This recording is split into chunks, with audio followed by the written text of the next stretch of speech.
I'm Jacob Reeves. I'm a senior tax manager here in our Newport News office, and today we are going to be going over some individual and estate provisions from the One Big Beautiful Bill. Hi, welcome. My name is Marie Wimmer. I'm a senior tax manager out of the Roanoke office for Brown Edwards. All right, under OB3, it created these new accounts called Trump accounts. So this isn't a deduction that's reported on income tax return. These are a new tax-deferred investment accounts that can be set up for children. You are allowed to contribute up to $5,000 annually, which will be indexed for inflation. But you will note that that contribution into a Trump account is not deductible. And then the contributions stop once the child has attained the age of 18.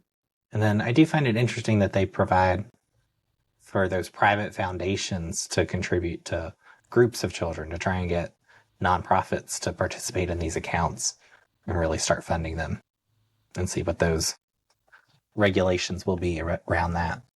Mm-hmm. They're really wanting the younger generation to start saving. Now, these Trump accounts, the distributions cannot occur until after the beneficiary attains age 18. And then at that point, they're taxed similar to a traditional IRA. So they're not tax exempt accounts, only tax deferred accounts.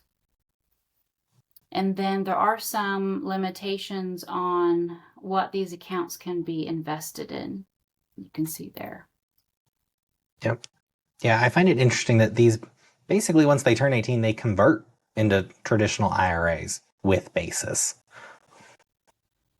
So it's actually getting you that retirement account that you're actually going to have to start leaving the money in there till retirement to really see all the benefits. I think there's some exceptions for education and distributions like that, but the intent is really to start that retirement savings account for them as a kid. So these Trump accounts are eligible for children born between January 1st, 2025 and 12/31/2028.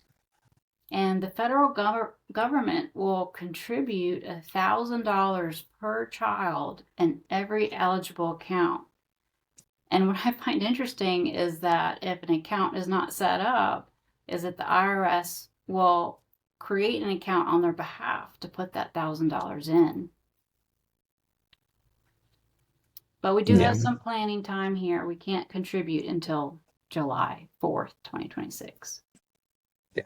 Yeah, my guess is that we're going to have to start that dependent section on the 1040 is going to get a little bit bigger where we're going to have to disclose what account to deposit that money into.